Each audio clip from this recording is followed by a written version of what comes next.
Welcome to Soul, Light, and Body. Thank you guys for joining us today. Sorry to be late, but we are here now, and we got a good message for you this evening.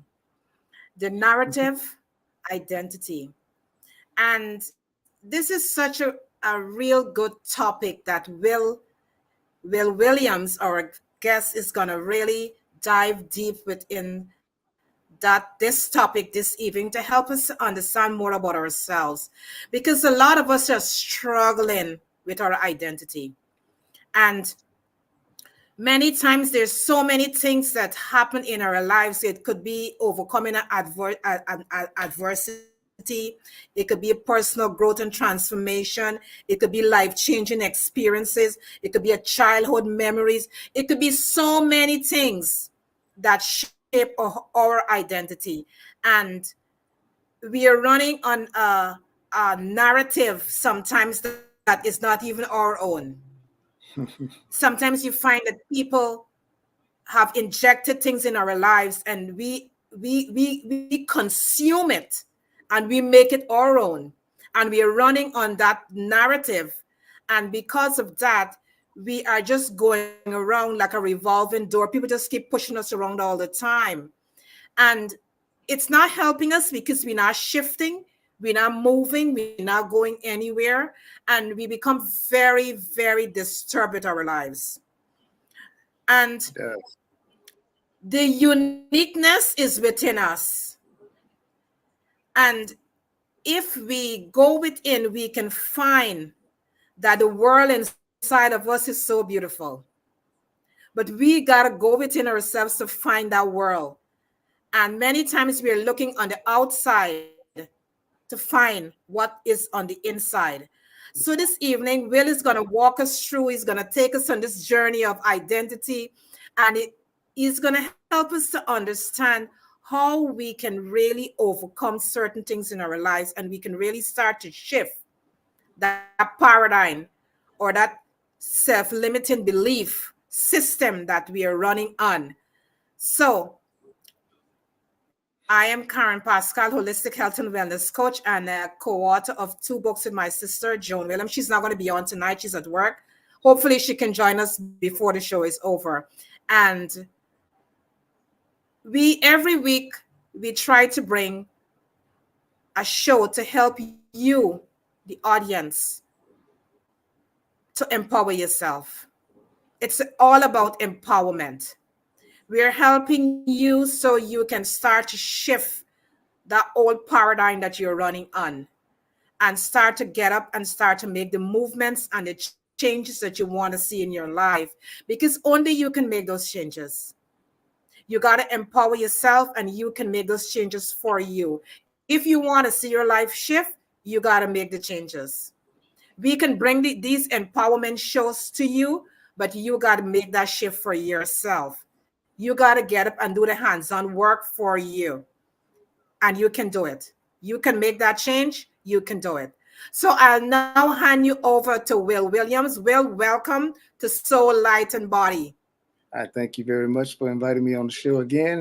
And you pretty much covered everything there for the narrative identity. A lot of times, people struggle with the narrative of self Yes. because their own story is basically what we're talking about is what's your story.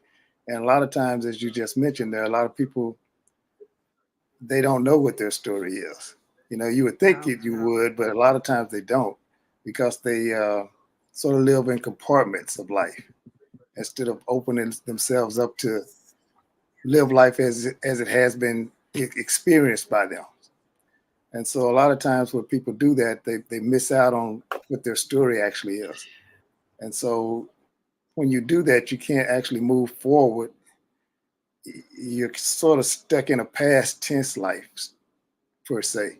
You're not even in the present time. You have bits and pieces where you're sort of there, but then again, most of what you experience is going to be is from past tense, things that you've already experienced, and you should already, put in some type of context to understand them and then be able to move forward with it. But a lot of times people don't do that, and that's when you get stuck in. And if somebody asks you your story, you can't give it to them because you don't know, So uh, it's funny that when you ask somebody that, they can't give you their story, but it's peculiar too because that a lot of times they want to be able to tell you, but they can't because, as I mentioned, they don't know what it is. And so your narrative identity basically is your foundation of everything that you're going to end up doing in life, doing in the present time, the future tense, and the past. You're going to put all of that, and actually you live your life, and all of that's happening at one time. The past is like 1 second back. And so the present is right now, and the future is only 1 second forward. So you actually exist in all three dimensions there at the same time, but we're taught to where the past is somewhere by age, and that's not the truth of it. You live each one of those parts of your life simultaneous, and it all happens at the same time, basically. And so a lot of times people get caught up on that part of it, and they can't move themselves forward. So they get stuck.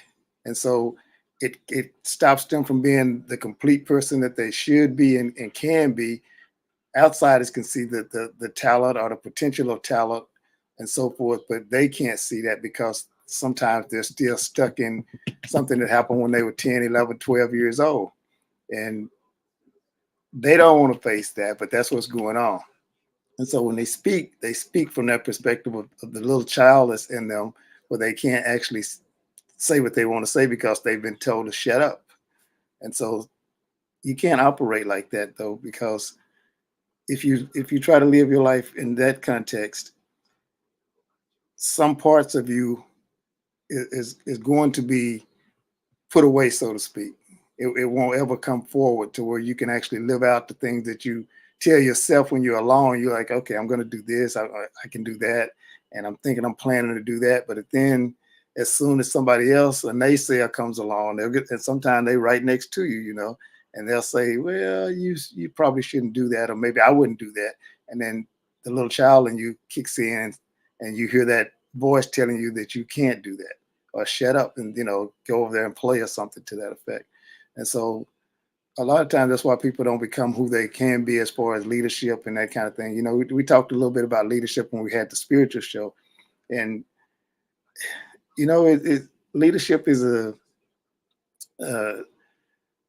sort of a enigma because you got so many branches of what you can consider leadership and people that can do it, that you can't put it in one little meaning, context. It's a lot of things to be a leader. And so a lot of times people miss out on the opportunity to step into the leadership role because they don't know what it is. They think it's something grand and spectacular, and that's not what leadership actually is. It's a small part of being involved in a group, and then you taking what's within the structure of that group and giving it some type of direction. Because a lot of times you're finding that a group can be 100 people strong, and it won't have no direction. It's just sort of be all over the place. And so they need one person that's willing to step forward and say, okay, I'm willing to fail or succeed by whatever standard we're going to use for that. And then the group can say, okay, I'll get behind you then. So wherever you go, we going. And so from that perspective of it, a lot of times, people don't set themselves up to be able to what we call win. There are two different groups when you're talking about the narrative identity. You're talking about conceptual innovators, and then you're talking about experimental innovators. And the difference between those two is the conceptual innovator is like all in on whatever idea or concept that comes up. They're going to put all the marbles in that one basket, and it's either sink or swim. Now, the opposite of that is the experimental innovator, who's going to put bits and pieces of themselves in many things. And it's not so much about them failing. They're not afraid to fail. So even if they fail in one thing, they're moving through that and learning and taking the experience into something else. And so that helps them keep moving forward, and eventually they'll get to where they want to go. Or opposed to the conceptual, if you put all all in for one thing and it fails, then you sort of lose yourself in that because you consider yourself as a failure at that point, and that's blocking where you can still go. Opposed to what the experimental innovator does is a little here, a little there, and it's all just gathering experiences. And once you get the experience and gain confidence from those experiences, you're pretty much unstoppable at that point. You're going to reach your goal. It may take a while, but you're going to get there because you're not afraid to fail. And the conceptual has to go back to the drawing board, sort of process what happened. And sometimes they can come back, and then other times they just sort of fall away and just give up on it. They're like, okay, this is not for me, so I just need to just kind of fit in. But it's better to build your courage up and take the losses where you may need to, and when you need to, because there's a timing with all of this, and just keep moving. You keep putting one foot in front of the other. You get to where you want to go. And you're not going to have a big, large support, network of people pulling for you either. We speak in the context of that all the time when you go to seminars and so forth. They're always rah-rahing at it, and you're going to have all these people, rooting for you. That's not the truth, though. That's bull crap, So you're going to have a very small number of people that's going to actually be in your corner, whether you win or lose. Those people will help you step into the flow of where you feel like, okay, if I fail, these people still believe I can do this. And so you keep your confidence at some level to where you can come back from it. Because it's difficult to build something from pretty much just a concept and bring it off of paper, out of your mind onto paper, and then off the paper on to reality where you can actually see and feel it and touch it. That takes steps, and it takes confidence every step of the way. And sometimes along the way, it's going to get a little tougher where it'll look like you can't do that. And that's where you have to kind of go back to your story, the narrative identity. You have to have done something at some point in your life that gives you confidence to where even if you have to draw it from when you were 7, 8, 9, 10 years old, whatever, you still won at something, some kind of way you made something happen. And you have to take those little small steps and build upon them. And as you build, you eventually have a block, and that block will become solid. And once it's solid, you believe that there's nothing that you can't do. Now, a lot of people call it arrogance and, cockiness, but it's not that. It's just that your experience tells you that the possibility is there. And then you rotate that into a belief system, and that belief system carries you where you want to go. But you got to have a strong belief in who you are, which comes back to your story again. We all grew up with some type of childhood, story from the Three Little Pigs, something to that context, Snow White. You have the same story. All these stories are basically your stories too, so you have to go back and see kind of, what's your story? You enjoyed these stories when you were a kid, but what is your story though? And that's where you have to take a deep look inside and figure out, what is my story? Where did I come from? What have I done? What's been my experiences over the years? And once you put that in some type of context, then you'll carry that with you forward forever, basically, because it never leaves you. Once you build it up to a level that you actually believe in what you are and what your story is, it's hard for somebody to come in and take that away from you at that point. I don't care how many people give you the nay and you can and try to put the excuses before you. You still believe in who you are, and at that point, you move forward. But now, as I see one of the people watching the show said, you get trapped in your past narratives. Yeah, you can get trapped in them too. And a lot of times that's where people are. They're trapped in past stuff. And that's why it hurts them in their relationships on a personal and, business level or friends, because whatever happened to them, they're still there thinking that they're stuck in a victim mode. And you're not. It's okay for you to get hurt per se emotionally. When that happens to you, you have to kind of accept what it is, whatever it was, accept it. play it back and figure out why it happened and what you could have done differently.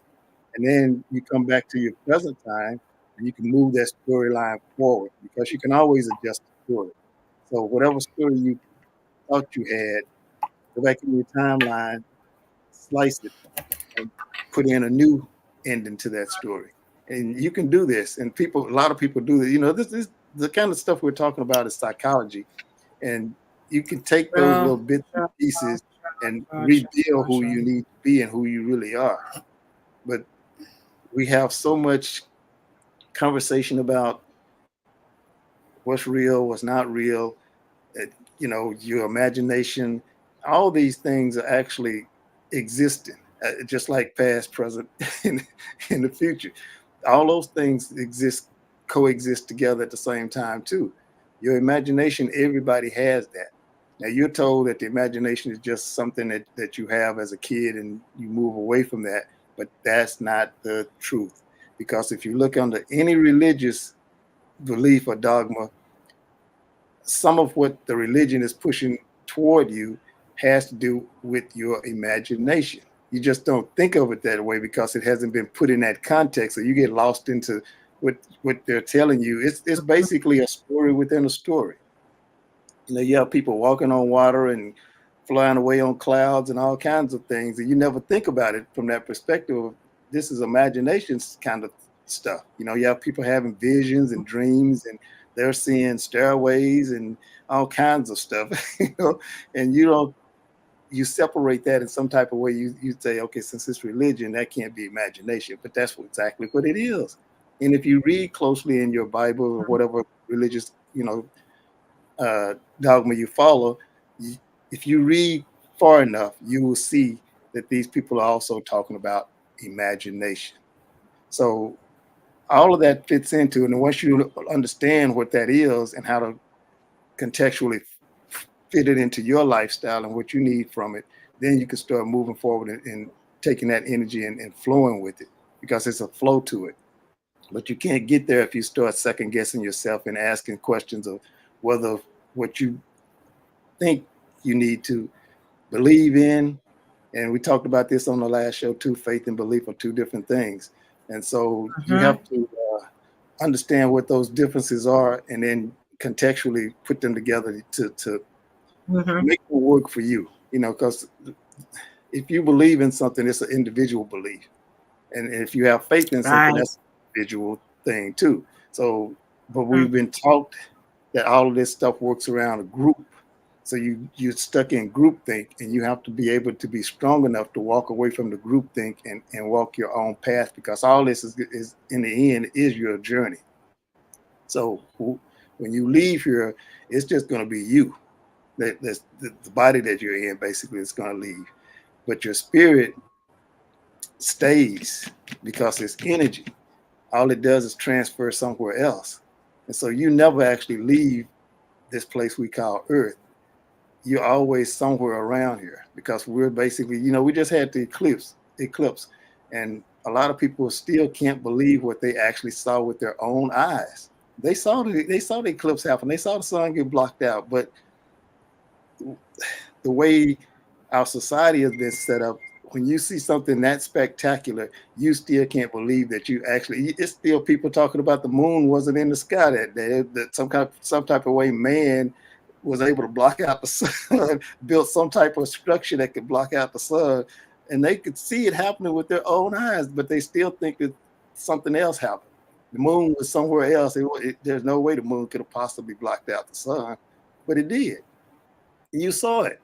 The people that were able to see the full eclipse. I mean, see, it's the thing too that we get lost in too, because it was seen in some parts of the world, and in other parts they didn't see it. But eclipse happens all the time, and it happens in different parts of the world. So the people that didn't see what we saw in this portion of the world, they will get to see it at another date when it comes back through. They'll see it at another location.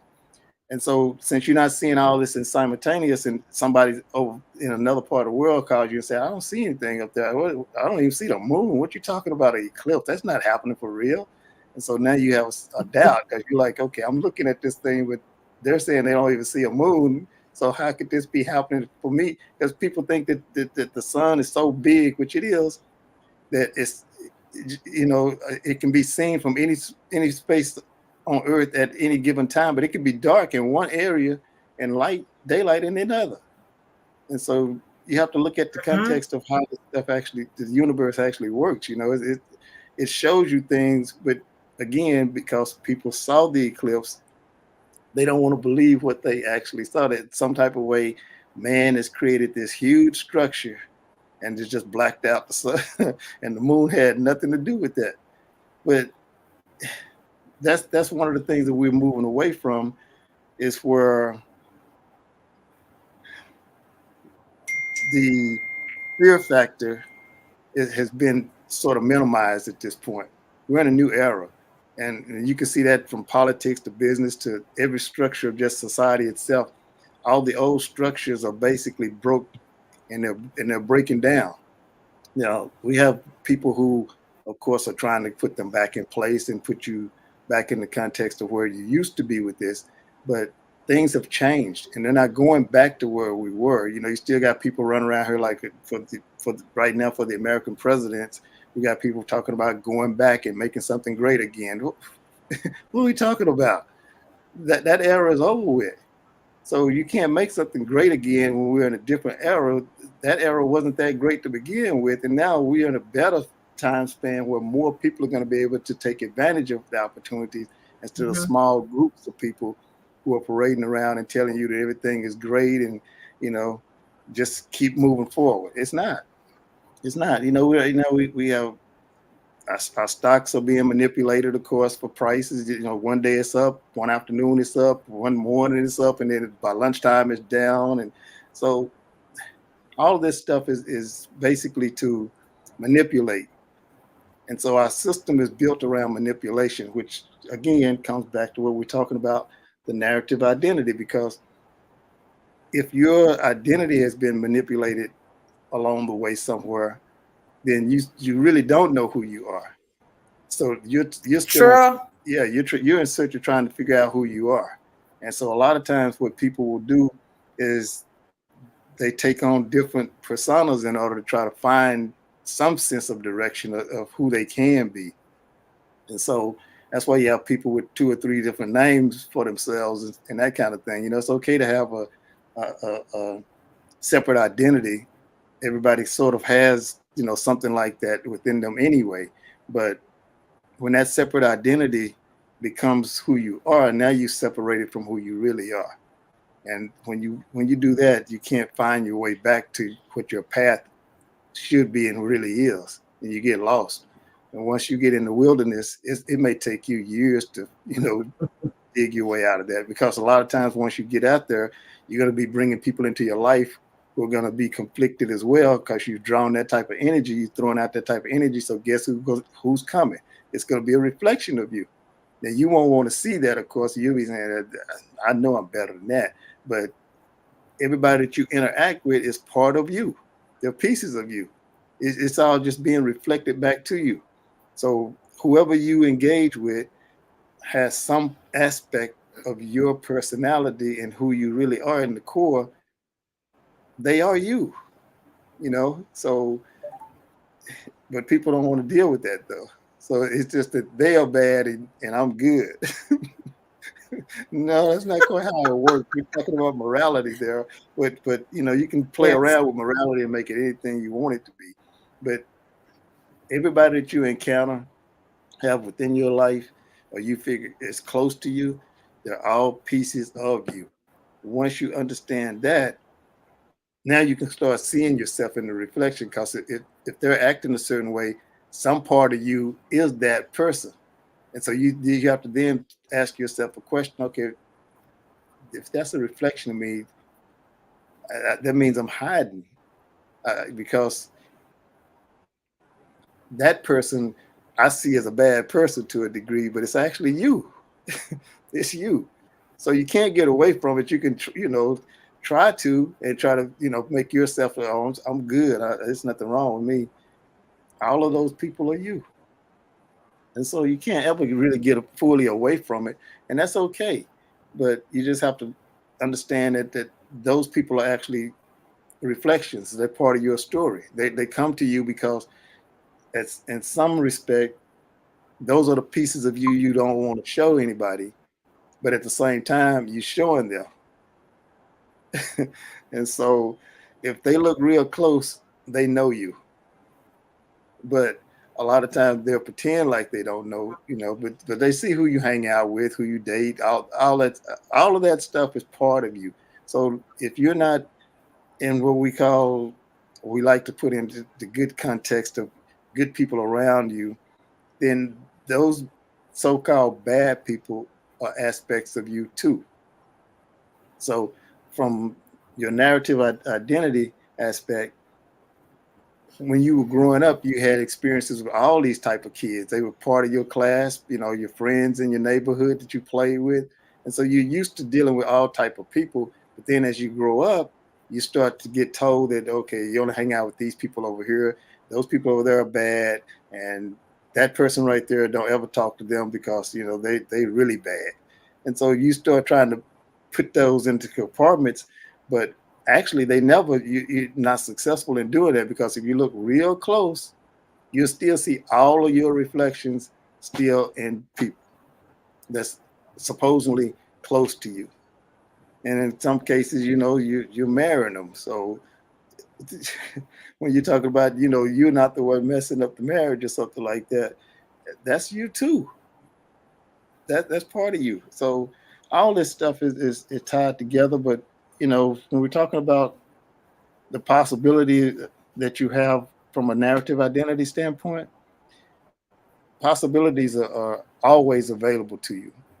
Now, one of the things that a lot of people, I guess, find frightening with possibilities is that it comes with uncertainty. And that uncertainty scares people. It's like the boogeyman under the bed, basically. Because if you don't feel secure in what your moves forward is going to be, and you sort of know what's coming, it scares you, so you won't take those steps.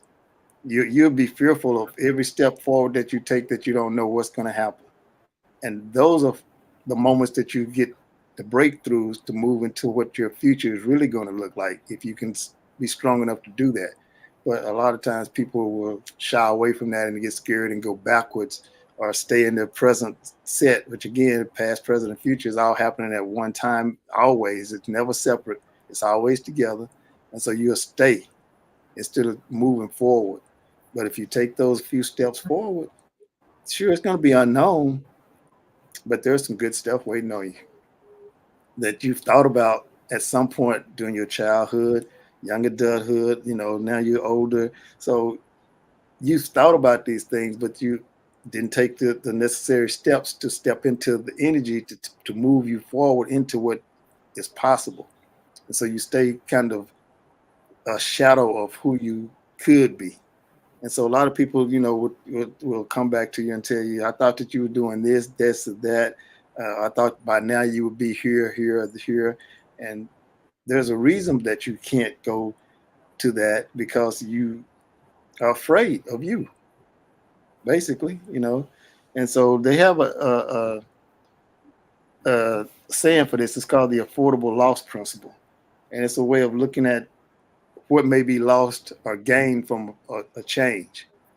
Does the move forward gain you more than you'll lose if you do this?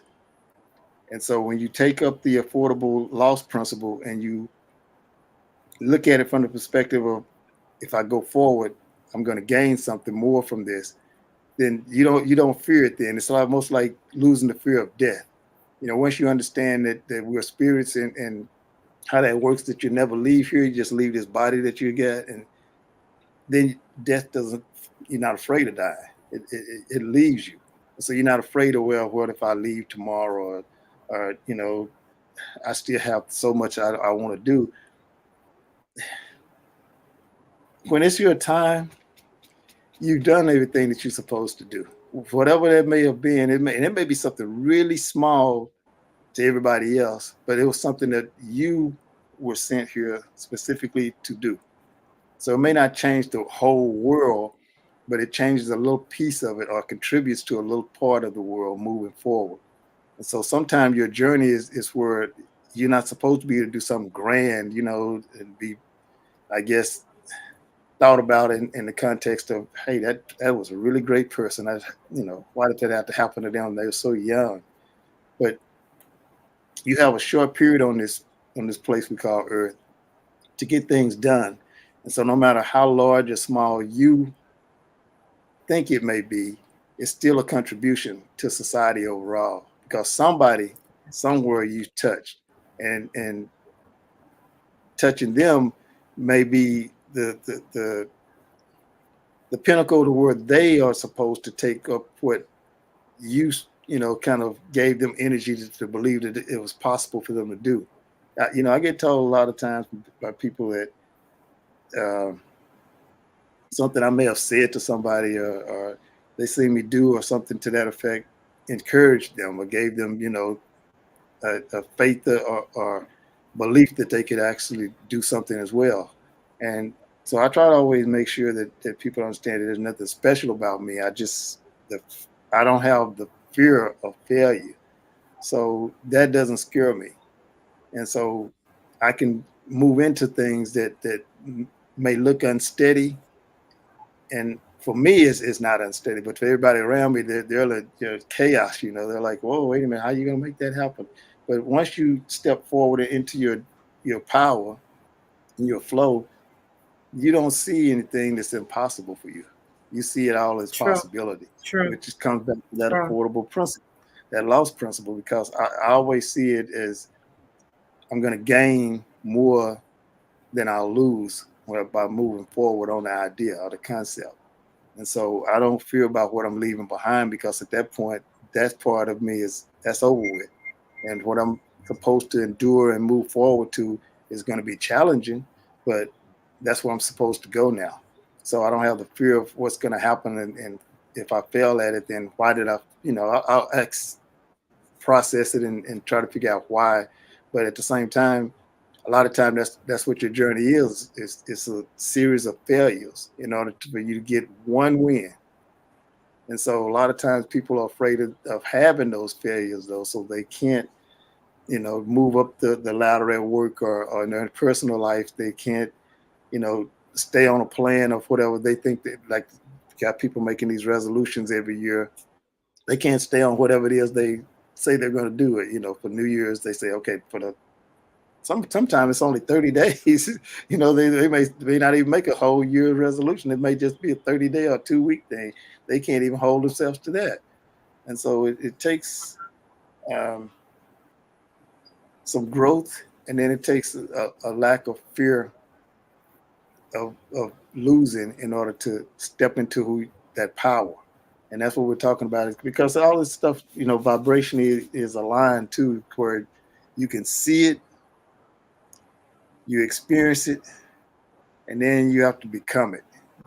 And a lot of times that last part is where people, they don't trust that. They don't think that they can actually walk in those steps. They've seen the vision, they've experienced some aspect of it, but then they don't trust that they can actually carry the load from it forward. And that's what you have to do, is be able to carry the load, because once it's put on you, that's your journey. So you have to try to make it happen. And as you said at the top of the show, sometimes you won't be able to do that, but that's part of the deal, though. That's part of it. It's not for you to win at everything that you do. It's just not. And you can't. You're going to lose. Everybody loses. We have overhype of when we see certain athletes or people about, winning. We put tags on them and pretend like they never have any losses, but they do.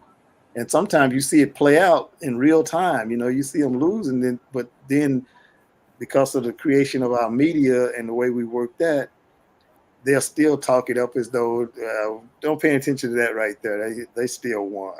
But you saw the loss. You have to be big enough to accept it. We got a guy running for president now who's still running around talking about he didn't lose the election. Everybody's seen him lose the election. And he's still running around talking about, well, I got cheated there. a loss is a loss. You got beat, you got beat. More people just decided to change and they voted for the other guy and accept that. But he can't do that. Some kind of way he's still getting cheated. That's another, topic within itself, because there's some psychology involved in what he's doing and how he's been doing it. That's a psyop where you condition people to believe crap, basically, and you make them distrust everything else because you're supposed to be the ultimate voice of truth. When we could see you flawed and everything else, but you keep on saying that you're not. You're better than everybody else. Some type of way you walking on water and everybody else is just there, trying to stay afloat some type of way. But you know, the future is, as far as possibilities go for people, it's not easy to set a pathway for that. It's easy to speak on it when you're just with your friends, something like that, in a casual conversation, but to actually lay out a plan and then walk it through, that takes some courage to do that. And a lot of times that's where people stop at. They can say it one or two times, but as the days pass through, then they sort of get discouraged because it's not happening quick enough. And that's one of the things that people get discouraged about. They expect, because we've been conditioned so much by movies and that type of things, and speakers too. They will sometimes rah it up more than what it needs to be, and so people think that things just happen real quick, but it doesn't. It's all slow. It's all slow motion, movie basically. And if you can some type of way settle yourself and be patient, you will start to see the things unfold. But it takes time to get each step. Each step is a move forward to get to the next level of it. And then when you get to that level, things change. So you have to adjust to the level that you're going to. A lot of times we have people who want to move through levels and say that they want to go to a certain part, but once they get there, they don't speak the same language. And so they sort of feel lost at that point. They're like, okay, I don't really belong here. These people are stuck up. Or it's levels to this entire thing we call life. It's levels to it. And at each level, there are different ways of communicating. And you have to adjust to each level that you move into, because it's just like what we were talking about on the show previous. Dimensions is basically you living through dimensions every single day. But we've been told that it's something far out there that they need to, split some type of way. The atmosphere needs to tear open and you step through. You're living in a dimension every second. And so, when you see a guy at the red light that's has his sign saying, he needs food, that's a dimension, because he's living in a whole different world than you sitting in your car at that red light about to pull off when that light changes. He's in a whole different world than you. So at the moment that you pull up to that light, y'all at the same place at the same time. Now y'all are sharing one, but it's only going to be for a few seconds, because when that light changes, you're going to pull away from that light, and then you go back to the dimension that you live in, and you forget about him because he's in a whole different world. His world doesn't even it's not even on the same equation, So he's just trying to get from minute to minute, hour to hour, day to day. And you're stressing about other things that that you have and want to keep, and worried about losing, and it's totally different. So that's what a dimension actually is. It's not something that is where you can't see it. You experience it and see it all the time, but you don't see it that way because of the way our world has been set up, and the way it is. You've been trained to believe that it is. You don't think that everything that you see is what it is, but you're seeing more than what you think you see. And that's where a lot of people get lost at it, because they, like we were talking about the eclipse, they see it, but then they can't accept what they're seeing because they've been told all this other stuff needs to happen in order for you to see certain things or be a certain way, or somebody needs to, I guess, save you to some degree. You're your own savior in the end, so whatever steps you're Exactly. going is what's going to make it or break it for you. So you have to understand that. But again, it takes courage to get to that point because you're outside of the scope of the group, and group think Yeah. it's supposed to be safe, but it's actually not. It holds you back. And so you have to be willing to step outside of that group and walk your own path. And it's not easy, as you know, that to do something like that, it's exceptional, to be honest with you, because when kids go to school, they're taught to be part of the group, and the smart kids, even though they may have the book knowledge as far as learning that part of it, the other kids who are smart and can see themselves outside of that system, they know just as much as the kid who's book smart, but they know it in a different context. But they're told that some type of way they're not part of it. They're suffering from lack of knowing or learning. They're not. Everybody is a genius, but we're told that only certain people have genius knowledge and skills and that kind of thing. But every single person walking the face of this earth has some level of genius in them. And what that genius Yes. Yes. is up to whatever they used it for a skill. But everybody is a Mm-hmm. genius. And then these people who ran Totally agree around with and you. yeah, they ran around and told you that if you're not, a certain person over here, that you're not a genius and you're just kind of part of the group. That's not true. Everybody has some level of thought that's out of the box, out of the frame. Nobody's thought about it, or maybe somebody has thought about it, but you have a new twist on it. And that twist is what's going to, and that's all the system is. Everything has already sort of been discovered and that kind of thing. It's just people adding what I call spokes to the wheel. And so you're just adding a new addition to it that changes how you look at it and how it's being explained Mm-hmm. and the terminology of it. Mm-hmm. Uh, like in television, a lot of times you have it's terminology. So you have people that come into television, want to be camera people in the background, and what they've learned in school is not what's really going on in the field itself. So when they come in, it's a whole different setup. So they're trying to figure out, they're not like starting from a beginner stage. They know how to put their hands on the equipment, but what's going on as far as how you shoot and that kind of thing, they don't have a clue because they've been taught in theory basically about how things work, but the theory is not reality. And so we've kind of twisted the word theory as some type of way been told as the reality of things, but that's not the way things actually work. We still struggling with little simple thing that by now mankind should be well, ahead of, and not even looking back as far as where we should be. But we're still struggling because we still have this split between, you know, race, religion, what you believe, who are you, where you stay, all of that. By Mm-hmm. now, we are supposed to have already surpassed that and been in a situation where we understand that we all are one.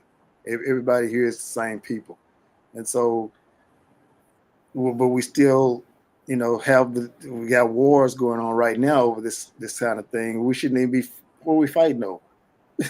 you know. So one party says they want the land, and then you have parties on the outside of that proclaiming that they're against this, but they still buying oil from the same people. If you look at it real close, at, for instance, just with what's going on in Ukraine, America still buys oil from Russia. Okay, we still buy oil, and every day you got some politician on TV talking about how tough we are and how we don't want Ukraine to fall. If that was true, you wouldn't be buying oil from Russia still. you know. So we still we in a world that's just full of a lot of twists and turns and fake, basically, existence, because as I mentioned, we should all be where our narrative story should align by now, but they can't because we still have people doing underhanded stuff when they're telling us one thing and they're doing something totally different. And that's what's keeping us trapped in not being able to move forward like we should. I don't know True. if we It's live true. on another planet or not. We still got people talking about eventually we're going to be shipping people to other planets and we're going to colonize those planets and move away from Earth. So if something happens and Earth happened to fall, we still exist somewhere in this, world, in the universe. But we, we are having trouble even consistently launching rockets. So how are we going to get to, you know, we can send robots up there, but we as living being people, it's going to be long because of where we are. We've Mm-hmm. made this harder than it should be because technology is there for us to be able to do some things like this. And we haven't arrived because we keep, you know, hyping it, but we're not building it. Same thing with AI. We've overhyped AI and people have finally started figuring out that AI is not what they were telling us it was. It's just a glorified, basically Google. To be honest with you, Google is an AI. Before they even started using the term AI, Google has been around forever, and that's all AI is basically doing. The same thing that Google has always done for you: look up the information, but it can spit that information out to you in different contexts. But it's the same thing basically. So Mm-hmm. now, does AI exist? Yeah, we have it, but we're not anywhere near where we can actually utilize it just yet for the power that it actually is going to bring to mankind because we fear it.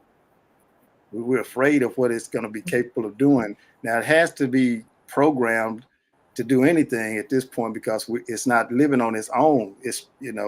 I think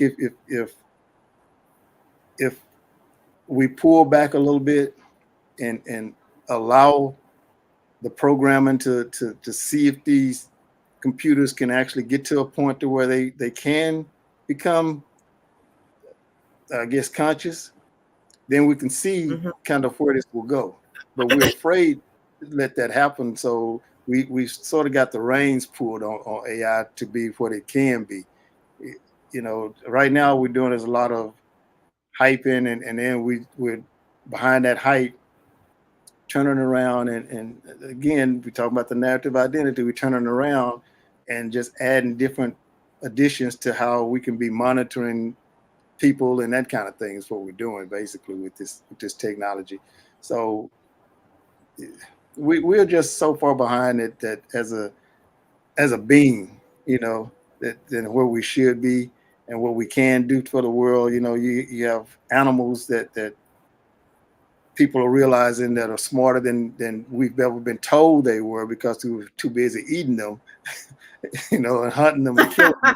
And so, and some of that information was being pulled away, so you wouldn't have any feelings towards the animals. And now we can see that they have feelings too.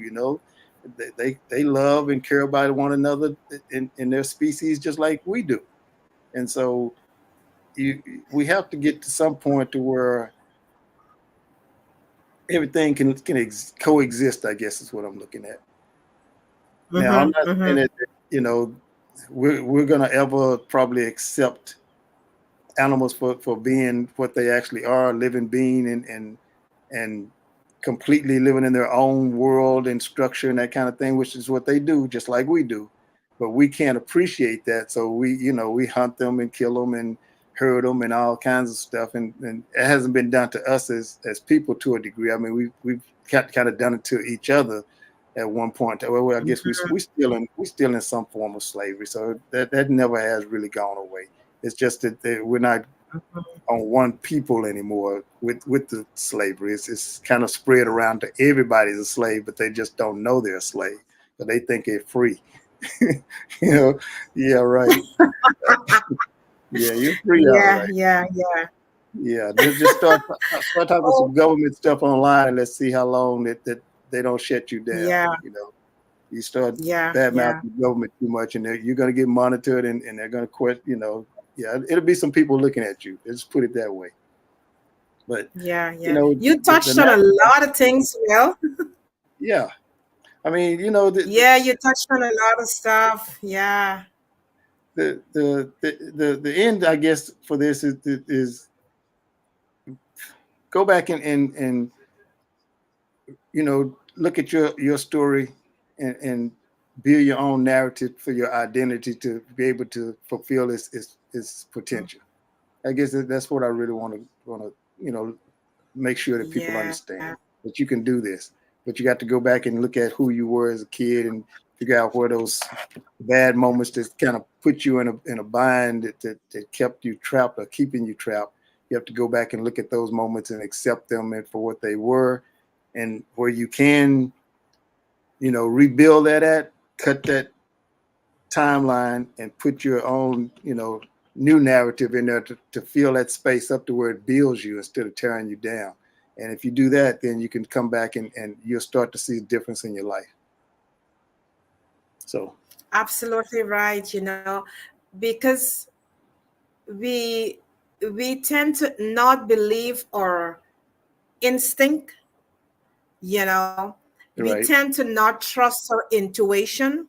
Yes. We tend to rely on outside forces, outside voices to really help us whereby we can help ourselves Right. if we can only listen to ourselves.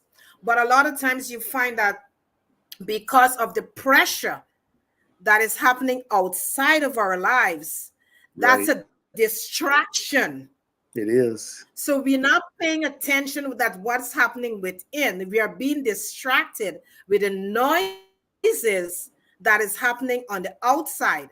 And because of that, we cannot find a way to structure our narrative, what we're looking for our lives personally. Right. And because of that, we are stuck and we're not able to move forward because we all think as though the help is on the outside, Right. because that is what it was being preached to us. So we're thinking as, what, this thing gotta help me, or that thing gotta help me, or this person Yeah. gotta help me, not knowing that you're the person who gotta help yourself. That's right. You gotta get up and stand up, and you gotta help yourself as an individual, because it's an individuality. And if you cannot do that for you, who else gonna do it for you? Right. We gotta pay attention to the things that we are listening to. We gotta pay attention to the people who we are surrounding ourselves with.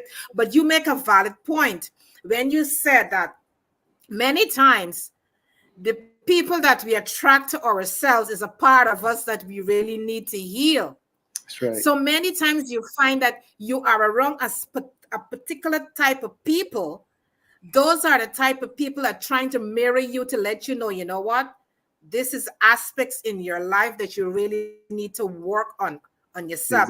And then Exactly. sometimes you end up saying those are bad people. But those are not bad people, because No. normally when relationships go apart, people tend to blame other people.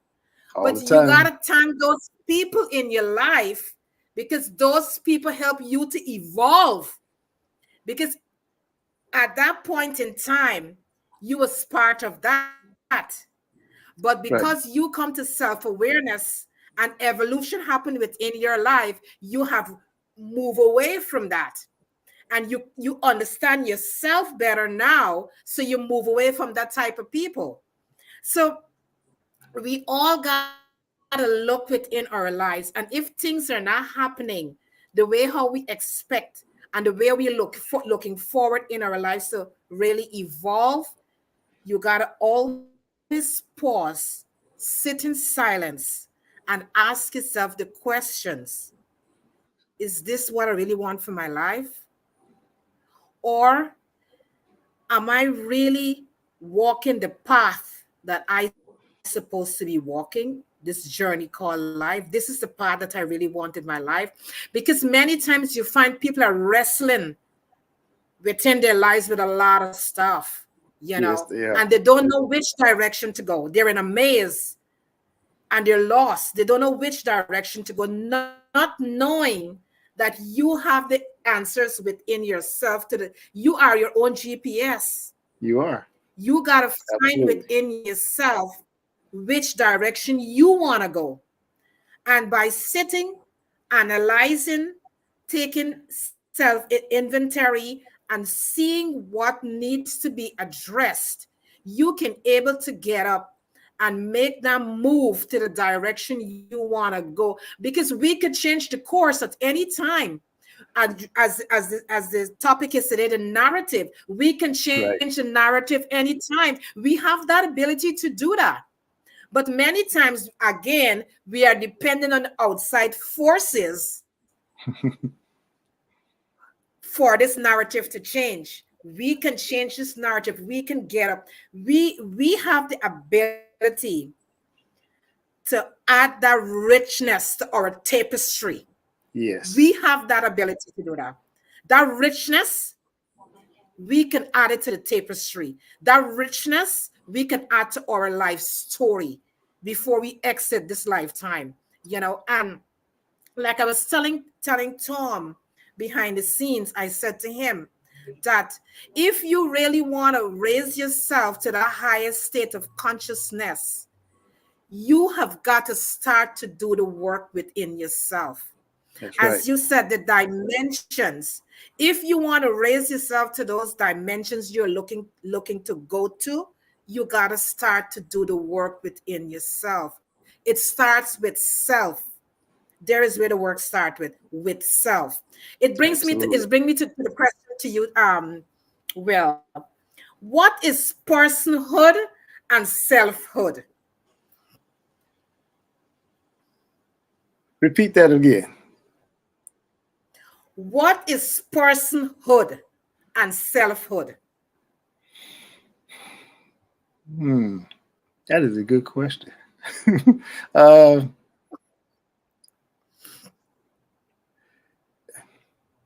that's I guess depending on the individual, Yes. they would have Yes. to define that for themselves. I mean, you can put a definition to it and have on it, but each individual is just that, an individual. So it's sort of a personal thing and I try to speak in the context of all the time when people do, ask me questions of what about what you think? Not so much about what everybody else is, but what do you think? And so Mm-hmm. when you put that on people, though, they'll turn and run from it, though. So they'll shut down because they don't want Mm-hmm. to face that.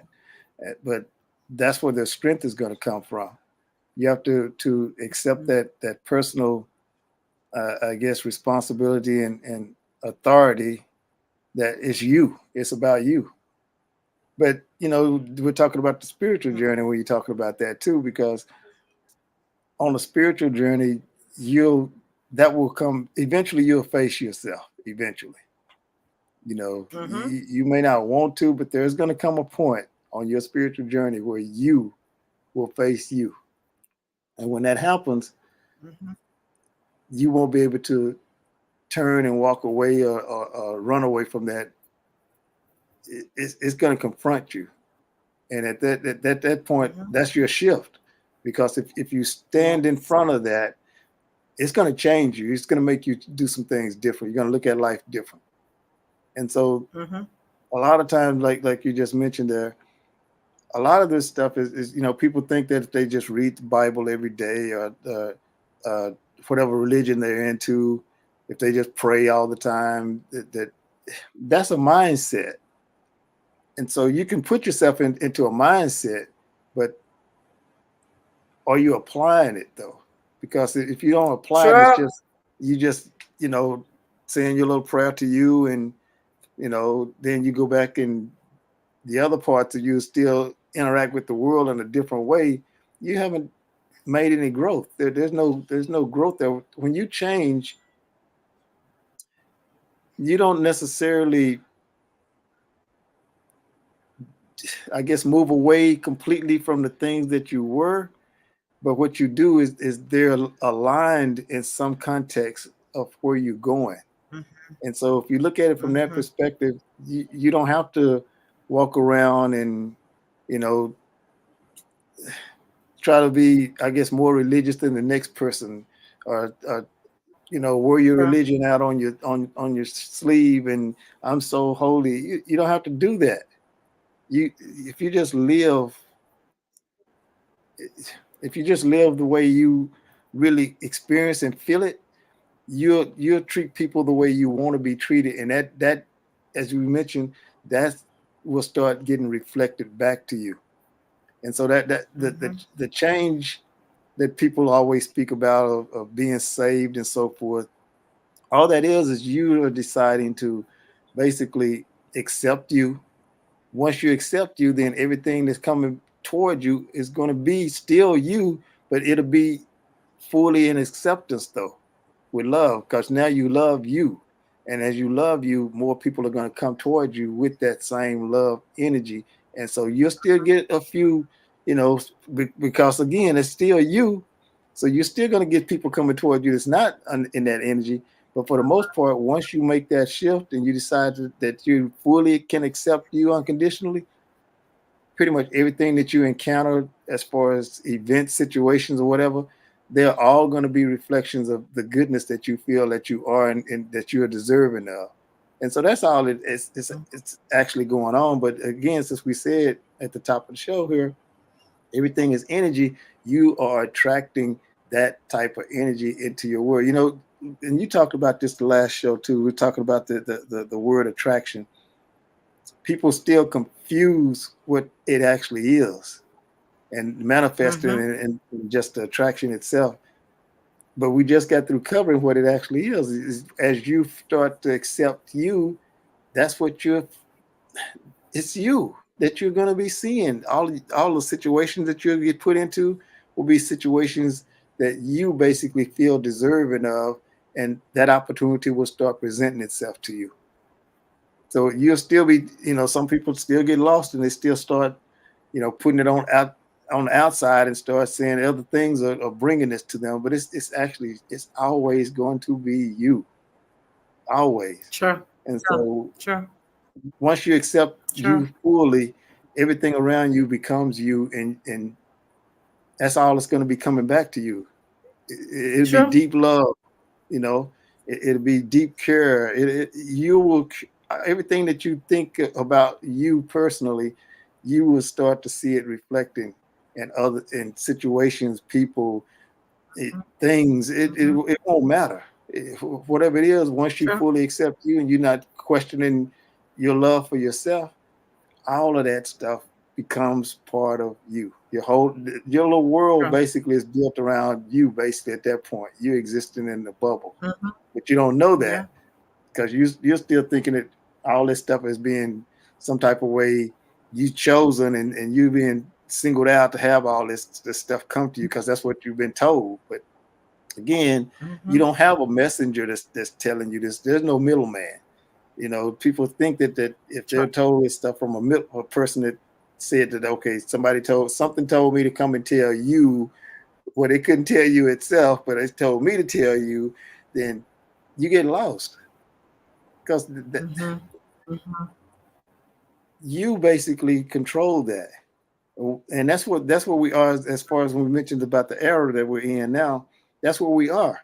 But you still have people that want to keep that going, and that's holding people back because the world that we're stepping into now, it's a different world, it's a different dimension, you know. So Mhm. we as a species are not fully prepared for what's happening to us right now. You know, we still, like we were talking about this at the top of the show, where they saw the eclipse, but then, you know, you still have people running around talking about, well, the moon didn't block the sun out. That was something else that they put up there. Really? Really? I mean, we, some type of way, built something big enough to to shield off the power of the sun. You know? Yeah. That's yeah. It's But we're not even the close to funny it. The Go funny ahead. thing, I was telling someone the other day, is that whenever these things is being said, it's like an energy, right? It's like Right. just imagine a ball of energy of things that is being said, right? And as this ball of energy is rolling, if you're not conscious enough about yourself and what is happening, you get caught up in that ball of energy You and you will. become a part of that energy. And once you become a part of that energy, you cannot think for yourself any longer. No, you Because can't. remember, you're outside of yourself, right? Mhm. You become outside of yourself now because you become part of something else now. So Right. that something else now is running your life. You cannot stand up and think for yourself any longer. You got caught up in this ball, and the ball is moving, and as it moves, it collecting people. So now when you're in this ball, you know a friend who is on the same wavelength, on the same frequency as you collect that friend and bring that friend to that ball too. So there's a whole lot of energy in that ball. And as it pick up this momentum, it could cause a lot of chaos, Right. you know. So you now have to be so conscious about these energies that is floating around. You got to become so conscious. You know what? I'm not going to get myself caught up in that. I'm going to shift myself away from that type of energy, because everything is energy. It's all Whatever it you is. listen to, it's a frequency coming towards you. You got to tell yourself, you know what? I'm not going to be on that wavelength. I'm not going to be on that frequency. So you have the choice. We all have that conscious choice to make that choice. You know what? I'm not going to get myself caught up in that. Right. I'm going to step away from that. So once we can do that for ourselves, we can able to understand ourselves better. Because as I said before and Will said before, we have the answers to all the things that we are looking It's for. within you. But because we're not aware of it, we are looking on the outside and attracting energies that we really don't need. And when we attract these energies, we only corrupt ourselves more. Because many times some people are saying, you know what, I'm trying really hard to change and I really can't change. What energies are you attracting towards yourself? What energies you have within yourself that you are attracting to yourself? Because we all attract what we are. That's right. If we are on a certain wavelength, if we are on a certain frequency, that is what we're going to attract to ourselves. Like, for instance, somebody was telling me a couple of weeks ago, they said, I tend to be attracting these type of individuals into my life. So I had to say to that person, I said, what narrative are you telling yourself? That's the first thing. Right. What frequency are you on? Because whatever frequency are you are on, that is what you're going to attract towards yourself. So you got to work on yourself. And once you work on yourself, you'll start to see the changes happen. If you change your story, you change your life. That is what is Right. going to happen. You got to change your story, you change your life. Am I correct, Yeah. Will? You're right. You know what you're mentioning, we're talking about terminology being used. You're talking about the fixed mindset and the growth mindset. The fixed mindset Right, tells you right. that you're already who you are and you can't learn anything or grow any more than that. It's just going to be what it's going to be. The growth mindset Mhm, always looks at possibilities. So it allows you to grow. mhm. And so a lot of times, even like what you just said there, and I just mentioned the fixed mindset and the growth mindset. Those are terminologies that make it seem like it's something more sophisticated than it actually is, but you just explained it in plain language, which is a frequency, and that's where people are. You speak to them where they are, Mhm. and they'll connect. But then you have other people Yeah. who because of a system that we've got, will speak in the context of fixed mindset, growth mindset. That they'll keep using that over and over and over to make you think it's more sophisticated than it actually is. But psychology and common sense is basically the same thing. It never has been any different. It's just one is a created system that, hands out some pieces of paper and tell you that you psychologically know more than somebody else does about themselves and how things work. But that's all just common sense. That's all it is.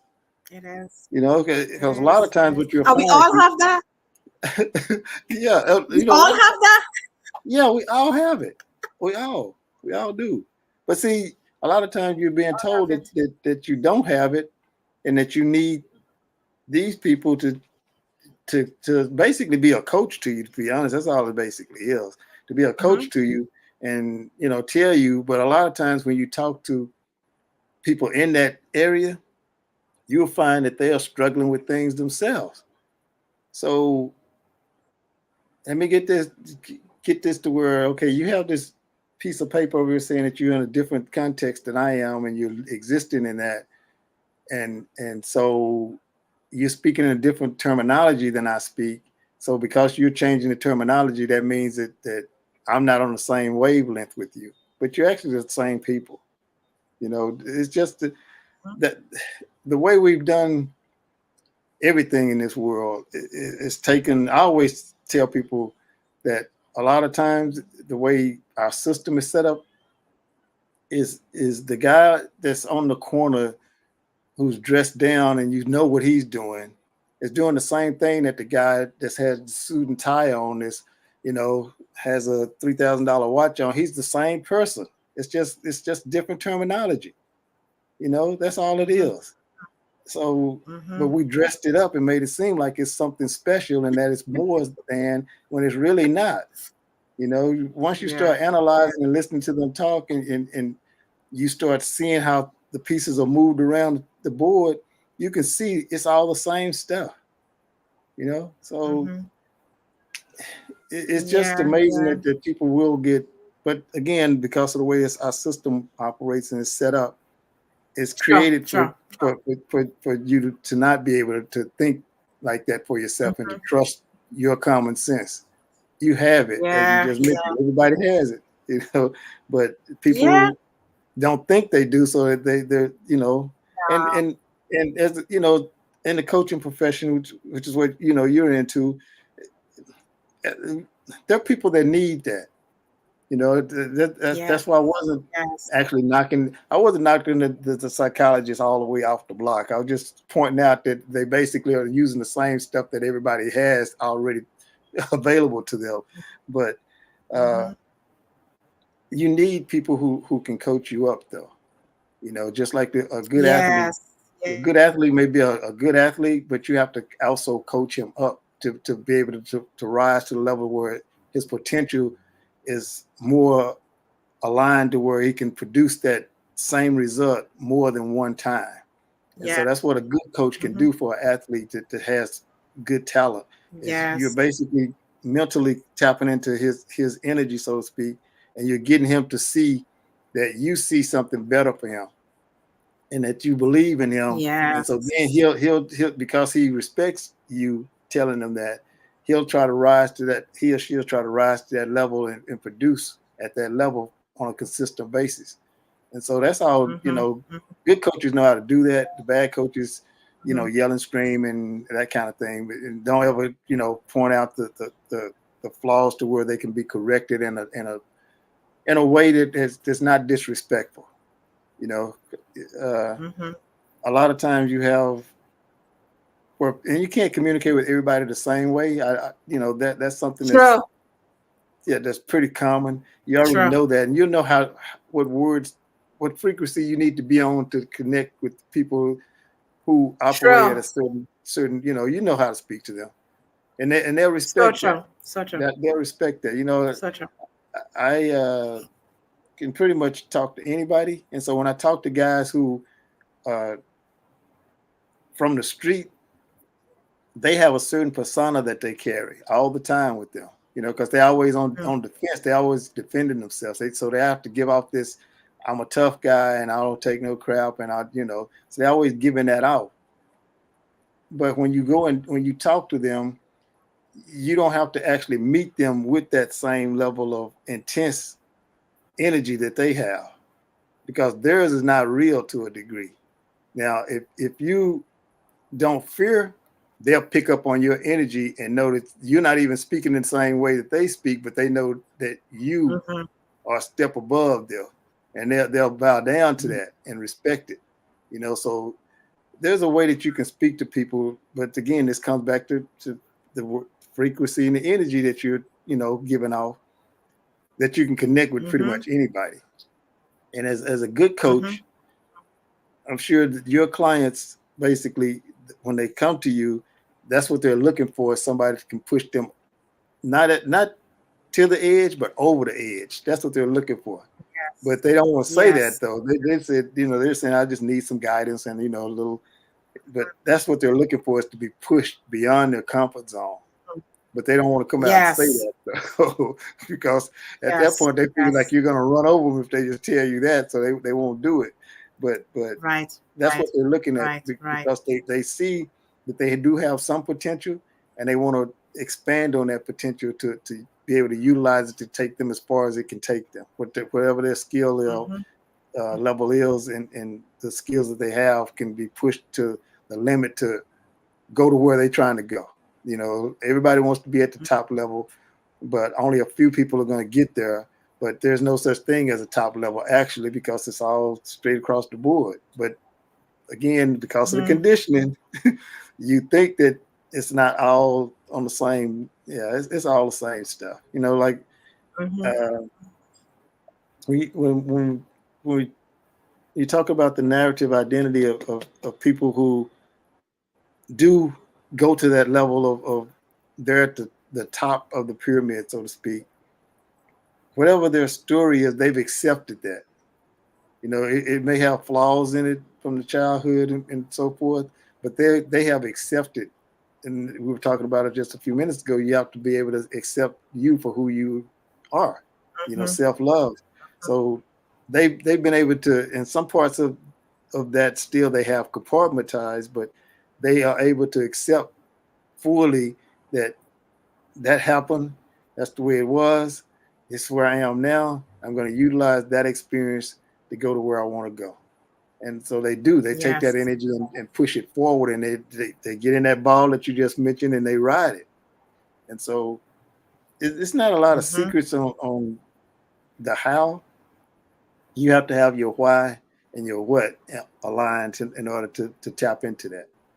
We talk True. about when we talk about True. spirit. That's what spirit is you tapping into your why and your what and your how, which is Mhm. first principle thinking, but you're tapping into a energy field that gives you feedback on that you can, that it's possible for you to Mhm. do that. And so that's that growth mindset. You stay in a growth mindset. So you always see things as possible. You don't see the impossible of it. You always see it as some type of way True. I'm going to make this work. I don't know how, but some kind of way I'm going to figure out that there's a loophole in this that I can get into the system, and I'm going to make this work. And so, but it's few people that do Mhm. that, though.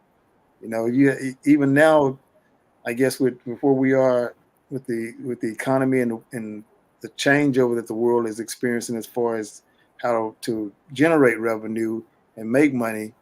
Because now, I just saw a story the other day, reading about this guy who's and I knew about him, I guess, a couple of years ago too, but I didn't know he rose to this level. But he plays games. He's a video game player. He he's worth $14 million for playing video games. So that's what we are in the world as far as economic goes. Anything is open to you. It just depends on where you see your opportunity at. But before, we couldn't see a video game player being worth $14 million. Come on, you telling kids, well, have fun with that, but you need to hit the books over here and you know, yeah, find you a good company to go work for. That's gone. That doesn't that only exists in certain parts of levels that we're speaking about now. But if you see yourself outside of that, you're the video game player. This guy plays video games for a living, and it's people that follow him, and he's worth $14 million. You know, Wow. so Could you imagine so that? yeah, that's what I'm saying. See, he saw himself as Yes. that's what he wanted to do with his life, and he found the loophole in there to say, I'm going to get as good as I can get at this, and then some type of way I'm going to find a way to make this work for me to where I'm going to make a living from doing this. So it's the thing about play. I was reading on LinkedIn the other day where somebody wrote an article about play, about losing your ability to see things as fun. But that's what he tapped into. He tapped into that energy of I can do this as a living and I'm playing at the same time. You know, now some people like that in finance see Mhm. that the same way too. You know, that they love numbers so much that that's playtime for them. So it's just a game. And so that's why they have so much Mhm. passion for the financial industry and love, getting up and crunching the numbers and seeing how they can make it work some type of way to Mhm. increase. But Mhm. it's play, but a lot of people lose that and they see play as child stuff. Like you said earlier, you were Yeah. talking about Yeah. the Yeah. imagination. They don't see the possibilities in having the Yes. imagination. But again, if you can see or think that people are riding on clouds and this kind of stuff, then how come you can't visualize you being able to do the same stuff? How come you can't True. you True. do that? True. True. True. You can. True. We You accept, can. Yes. yeah, you accept the fact that you accepting it as fact that somebody else did this, but then you can't see you doing it. But that's where your Yeah. imagination Yeah. comes into play, because every idea comes from an Yes. imagination. You start from the imagination, Absolutely. and then you'll write it on paper, and then you'll see it, the possibilities of it. Of how can I make this work? And then you figure out a way to bring it off the paper, and it becomes life. So it all Yeah. starts from imagination, though. So you have to Mhm. allow yourself to have that. You have to. It doesn't matter about your age. You still have to Wow. see some context of being able to True. experience imagination. Because when you have dreams and insight, that's where it's coming from. You see Mhm. visions. That vision is basically coming from your imagination of possibilities. And sometimes Mhm. you get Mhm. it'll be so clear that you'll see the possibility in it, and you won't question it. You Mhm. just follow what you saw in your mind's eye, and it'll happen. But that message came Mhm. from your imagination, and that's somewhere, Mhm. in this universe that energy flows through you. It's all connected, you know. So we're not Yes. separate. We're Yes. all one big ball of floating energy with the stars and moon and earth and everything else that's existing. We all part of that. We're not separate from Mhm. it, but we don't want to see No, that, you're not. because until we get into the religious aspect, then we start separating. And we're not part of it, but something else is part of it, but not us though.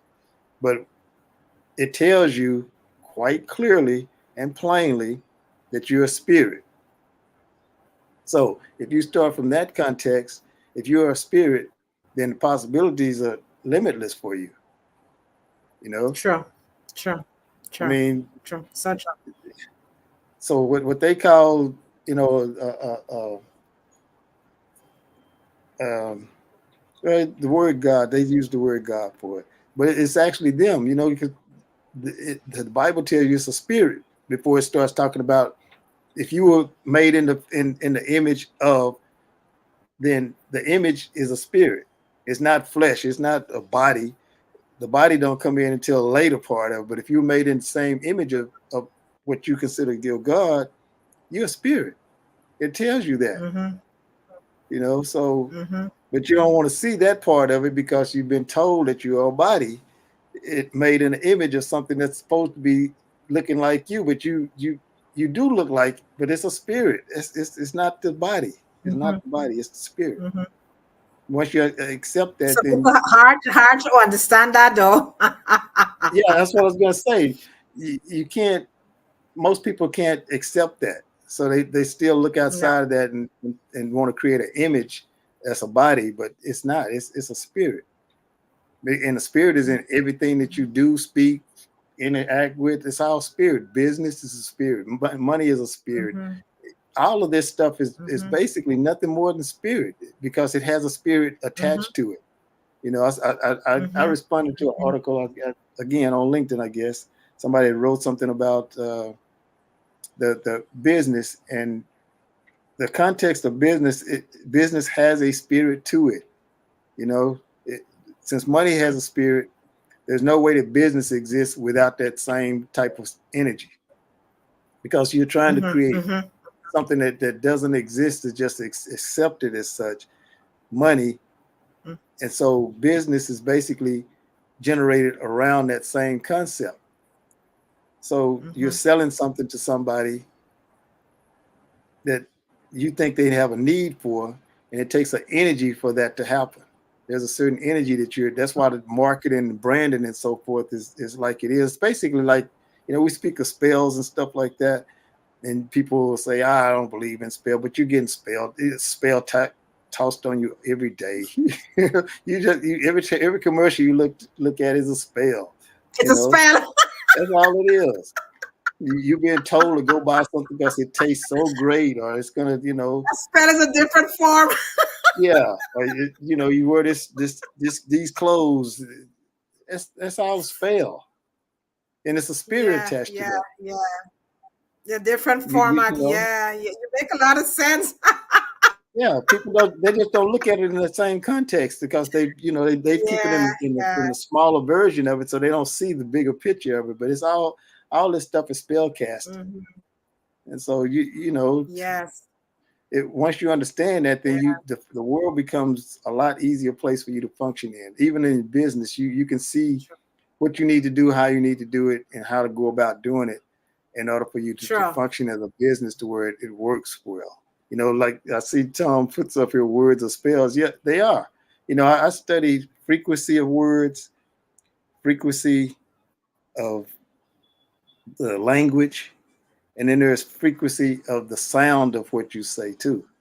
See, most people are not tapped into that, so they don't study that kind of stuff because they figure there's nothing to it. You're just speaking. But the words that we use on a daily basis, like thee, is, are, you, those are all words that have certain frequencies with them when you speak them.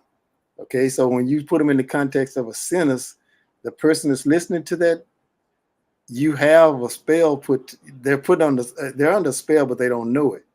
Because again, once you understand how the frequency of the word and the language, that once you understand that, then you speak in the context of that. So it's not complicated, but it's something that a lot of people don't study, and so they don't know. They just speak and think that it's just a word. Yeah, you're just saying a word, but it's far more than that. It always has been, but it's utilized in the context of connecting. You put people in a vibration with you, they can feel that energy, and once you understand how to use that you use it everywhere all the time. I when I'm speaking, I speak in the context of what those are, because that's why I study them. So I'm using certain words, I'm Mm-hmm. using certain language, and I'm speaking in a certain tone. Once you combine those three things and you do it on a consistent basis, you can talk to pretty much anybody anywhere about anything, and Mm-hmm. they just thinking that you're using simple words, but the words I just told you that we all speak commonly every day, thee, you, is, are, that, those are common words that even 6-year-olds use, but those words have energy attached to them. They're a frequency, and once you know that, there's nothing that you can't speak to somebody and connect with them. Nothing. Because you understand the frequency of those words and what they do to people.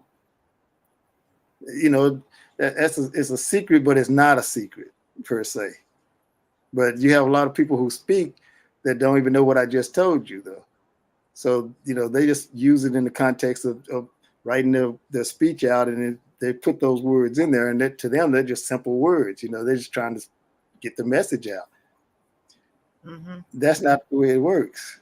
Once you understand how those frequency and line up, now you can speak to any crowd, and you don't have to be. I've never been what we call. I like to use that word rah rah, where somebody's always speaking, and you have to go and you hit high energy. You don't need to speak to people like that. You speak to them in a tone that it reassures them. It allows them to think about what you're saying, and it allows them to process what you're saying. And then if you're trying to Yes. go somewhere with that, now you can lead them where you or them want to really go. So when you speak to a large crowd and you're using those words, basically the entire audience is tapped into you, okay, at that point. And I see AI is always putting up questions, asking on certain platforms, how do you speak and not lose the audience, or what do you do if you are losing the audience and that kind of thing. If you have like 15 seconds to connect with somebody when you first open that kind of pitch, you have 15 seconds to make that pitch connect with them. Now, in that 15 seconds, you have to actually know what words you want to use. They are already there looking to, I guess, put money into whatever you're talking about. But if you don't use the right words or language or tone, you don't get them.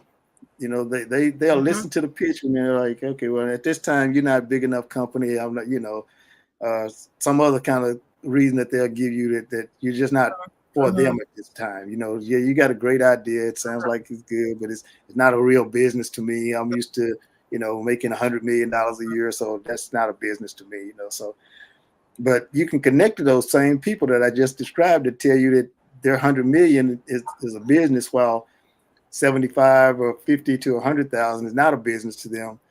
But if you speak to them using what I just told you about, you can get them, but you only have 15 seconds to get that. Now, when you're speaking to a larger crowd or audience, you have like a minute to tap into that. The first 15 seconds, whatever story you're going to use to for that message on that day, you use the first 15 seconds for that. When you come into the rest of that minute, you're now trying to introduce them to how you're going to explain this story to them where they get something from it, because it has to have some value to it in order for them to listen to it. So if you just have a story that's all over the place, then yeah, you're not going to, you've already lost them. So once you get past that minute, you got some of them looking at their watch. The ones have already tapped online somewhere and they on some, website looking at some stuff, and you talking and they're not paying no attention to you.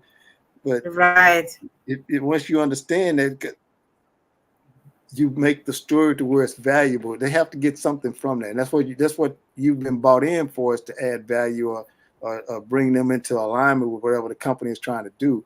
But in order for you to be listened to, you have to be able to tap into them in a short period of time. And you only have, like I said, about a minute to do that. Now, the rest of the flow of the message, once you get past that first minute, it's easier if you've already made the connection. But if you haven't, then it's blown. You don't get them back. Once you miss that minute, Mark, you don't get them back. That's it.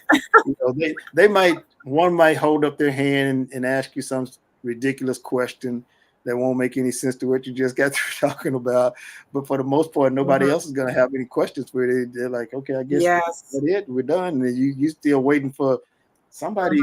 Anybody got a question? Nobody sold up their hand. Right.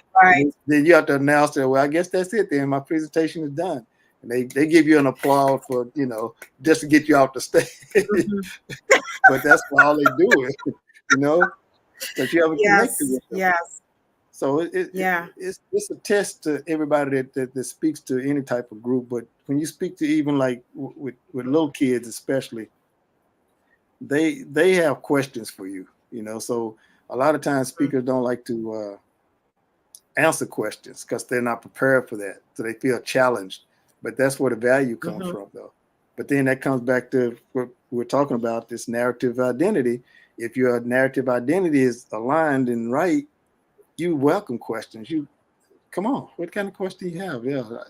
If your story aligns with them, some type of way that they want to ask questions, and then you don't have to have the whole answer, but just have pieces of it, and that'll give them information that they need, that in some type of way they're looking for a validation for the courage that they're going to take to move themselves forward. But if you can't answer that question, or you blow it off like, you know what, I'll get back to you on that.